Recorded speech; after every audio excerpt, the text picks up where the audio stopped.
সম্মানিত বন্ধুরা, আসসালামু আলাইকুম। সোহাগ অল ইন ওয়ান চ্যানেলের পক্ষ থেকে আপনাকে জানাচ্ছি স্বাগতম ও অভিনন্দন।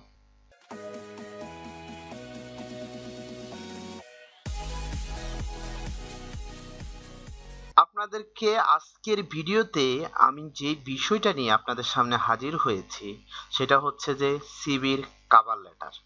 এটা সিভির কভার লেটার আপনি কিভাবে তৈরি করবেন, বিভিন্ন নিয়োগ বিজ্ঞপ্তি কিংবা কোনো প্রতিষ্ঠানে শিক্ষানিবেশ পদে যোগদানের ক্ষেত্রে জীবন বৃত্তান্ত বা সিভি জমা দিতে হয়। সিভির সঙ্গে গুরুত্বপূর্ণ একটি সংযুক্তি হলো কভার লেটার। নবীন শিক্ষার্থীরা অনেক সময় দ্বিধায় পড়ে যান, কি লিখবো, কিভাবে লিখবো। কাজের সঙ্গে সংগতিহীন কভার লেটার চাকরির প্রার্থীর দুর্বলতা প্রকাশ করে। তো বন্ধুরা, আজকে আমি আপনাদেরকে যে কভার লেটারটা আপনি কিভাবে লিখবেন, কভার লেটারে কি কি বিষয় থাকবে, সেই বিষয়গুলো নিয়ে আমি আপনাদের সাথে কথা বলবো। প্রথমত যেটা হচ্ছে, কাজের সঙ্গে মিল রাখতে হবে। কভার লেটারে যা লিখবেন তা যেন যেই পদের জন্য আবেদন করছেন তার সঙ্গে সঙ্গতিপূর্ণ হয়। প্রতিষ্ঠানের নিয়োগ বিজ্ঞপ্তি, ওয়েবসাইট, প্রোফাইল থেকে বিস্তারিত জেনে সেই অনুযায়ী লিখতে হবে। 10টি প্রতিষ্ঠানে আবেদন করলে 10 রকমের লেখা লিখতে হবে। এক এক প্রতিষ্ঠান এক এক কাজের কভার লেটারের বিষয় ভিন্ন রকম। তো বন্ধুরা, সেকেন্ড রুল যেটা ফলো করবেন সেটা হচ্ছে সম্বোধন ও শুরুর উপর গুরুত্ব দিন। সেটা হচ্ছে কখনো কভার লেটারের শুরুতেই to whom it may concern দিয়ে শুরু করবেন না। প্রচলিত ডিয়ার স্যার দিয়েও শুরু না করার চেষ্টা করুন। ওয়েবসাইট থেকে জানতে হবে প্রতিষ্ঠানের প্রধান বা নিয়োগদাতার পদবি কি। প্রথম লাইন থেকে আপনাকে নিয়োগদাতাকে আগ্রহ করে তুলতে হবে। ইন্টারনেট থেকে কোনো কভার লেটার হুবহু অনুকরণ না করে নিজের আগ্রহ ও উৎসাহ প্রকাশ পায় এমন বাক্য দিয়ে কভার লেটার শুরু করুন। তারপরে থার্ড টাইম আপনি যেটা ফলো করবেন সেটা হচ্ছে দক্ষতা ও আগ্রহের কথা লিখতে হবে। দক্ষতা এবং আগ্রহের কথাটা আপনাকে লিখতে হবে। যেই কাজে আপনি পারদর্শী কিংবা যেসব দক্ষতা আপনার আছে তা কিভাবে প্রতিষ্ঠানের জন্য কাজে আসবে সেটি লিখতে হবে। যেই কাজের জন্য আপনি আবেদন করছেন, কেন আপনি সেই কাজের যোগ্য, যুক্তি সহকারে সেটি তুলে ধরুন। অপ্রাসঙ্গিক কথা লিখবেন না, যেটা দরকার নাই এরকম কোনো কথা ওখানে লিখবেন না। তারপরে নিজেকে প্রকাশ করতে হবে। জীবন বৃত্তান্ত মূলত এক ঝলকে আপনার যোগ্যতা ও দক্ষতার দিকটি তুলে ধরে। অন্যদিকে কভার লেটারে লিখবেন আপনি যেই প্রতিষ্ঠানে যে কাজের জন্য আবেদন করছেন তার মূল্যবোধ, পেশাদারিত্ব, লক্ষ্য, উদ্দেশ্য সঙ্গে কিভাবে মানিয়ে নিতে পারবেন, কিভাবে দলের সদস্য হিসেবে কার্যকর ভূমিকা রাখতে পারবেন, স্পষ্ট ভাষায় এটি উল্লেখ করতে হবে। তারপরে খেয়াল রাখবেন ভুল যেন না হয়। অনুকরণ করে লিখতে গেলে অনেক সময় ভুল হয়ে যায়। গুগলের সাহায্য নিয়ে আপনি কয়েকটি উদাহরণ দেখে নিতে পারেন, কিন্তু একটি লাইনও কপি পেস্ট করবেন না। ব্যাকরণ, বাক্য কিংবা তথ্য ত্রুটি রাখা যাবে। এই বিষয়গুলোর দিকে আপনাকে খেয়াল রাখতে হবে। সাজিয়ে লিখতে হবে। ধরুন যা যা প্রয়োজন সবে আপনি লিখলেন, কিন্তু তথ্যগুলো গোছানো নয়, সেক্ষেত্রে নিয়োগকর্তা আকৃষ্ট নাও হতে পারে। একটি A4 আকৃতির কাগজে 3 বা 4 অনুচ্ছেদে কভার লেটার লিখতে হবে। প্রতিটি অনুচ্ছেদে 4 থেকে 5টি বাক্য যেন থাকে। শুরুতে কি লিখবেন, মধ্যে কি থাকবে, কি লিখে শেষ করবেন, আগে তার একটি পরিকল্পনা করে নেবেন। তারপরে অভিজ্ঞতার সংখ্যামাত্রিক বিশ্লেষণ প্রকাশ করুন। কভার লেটার লেখার সময় আপনি কোন কোন কাজে কেমন পারদর্শী তার সংখ্যামাত্রিক উপস্থাপনার চেষ্টা করুন।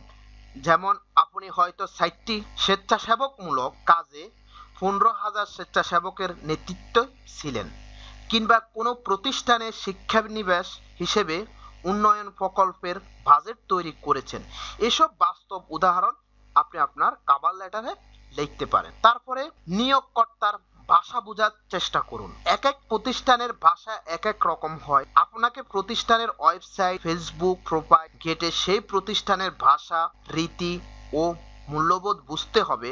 চাকরিদাতার চাহিদা বুঝে লিখতে পারলে তা বেশ কার্যকর হয়। সংক্ষিপ্ত ও প্রাঞ্জল ভাষায় লেখুন। কভার লেটার পড়ে যেন বিরক্তি না আসে সেদিকে খেয়াল রাখুন। চেষ্টা করুন ছোট ছোট বাক্যে নিজের আগ্রহ ও উদ্দীপনা প্রকাশ করতে। নিয়োগকর্তা যেন আপনার সঙ্গে কথা বলছেন এমনভাবে কভার লেটার তৈরি করুন। তো বন্ধুরা, এই 5টা পয়েন্ট আমি আপনাদেরকে যেটা বলেছি, একটি কভার লেটার লেখার সময় আপনাকে এই পয়েন্টগুলো যদি আপনি মনে রাখেন বা ফলো করেন, তাহলে আপনার একটা কভার লেটার খুব সুন্দর মতো আপনি বাসায় বসে আপনি নিজে একটা কভার লেটার ফরম্যাট তৈরি করতে পারেন। তো বন্ধুরা, আমি এখানে একটা কভার লেটার তৈরি করে রেখেছি নমুনা হিসেবে আপনাদেরকে দেখানোর জন্য। তো যেটা করবেন আপনি প্রথমেতে যেটা করবেন সেটা হচ্ছে, প্রথমে আপনি আপনার নামটা প্রথমে সুন্দর করে স্পষ্ট করে পুরো নামটা উপরে লিখে দিবেন। সার্টিফিকেটে যেভাবে আপনার নামটা আছে হুবহু ঠিক ওইভাবে লিখবেন, কখনো সংক্ষিপ্ত কোনো নাম লেখা যাবে না। তারপরে আপনার যে অ্যাড্রেসটা, বর্তমান অ্যাড্রেসটা আছে, সে অ্যাড্রেসটা এখানে সুন্দর করে লিখে দিবেন, ফোন নাম্বারটা দিবেন, আপনার মেইল আইডিটা দিবেন। তারপরে একটা স্পেস দিয়ে আপনি যে ডেটে কভার লেটারটা লিখছেন বা কভার লেটারটা দিবেন সেই ডেটটা এখানে দিয়ে দিবেন। তারপরে আরেকটা স্পেস দিবেন। স্পেস দেওয়ার পরে আপনি যে কোম্পানিতে যার বরাবর কভার লেটারটা লিখছেন বা যার বরাবর আপনি অ্যাপ্লিকেশনটা করতেছেন তার পদবিটা এখানে লিখে দিবেন, তার নামটা এখানে লিখে দিবেন, general manager human resource department. যে সংস্থায় আপনি দিচ্ছেন সেই সংস্থাটা লিখে দেবেন। যদি ওই সংস্থার অ্যাড্রেস জানা থাকে আপনি অ্যাড্রেসটাও নিচে লিখে দিতে পারেন। তারপরে ডিয়ার স্যার বা স্যার লিখে তারপর আপনি শুরু করবেন যে in response to your website recruitment process I will like to join in your organisation. সুন্দর করে আপনি প্রথম কথাটা লিখবেন, লেখার পরে তারপরে দ্বিতীয় স্পেসে আসবেন, আসার পরে লিখবেন I understand from your web page that your organisation is looking promising talent for working in different aspect.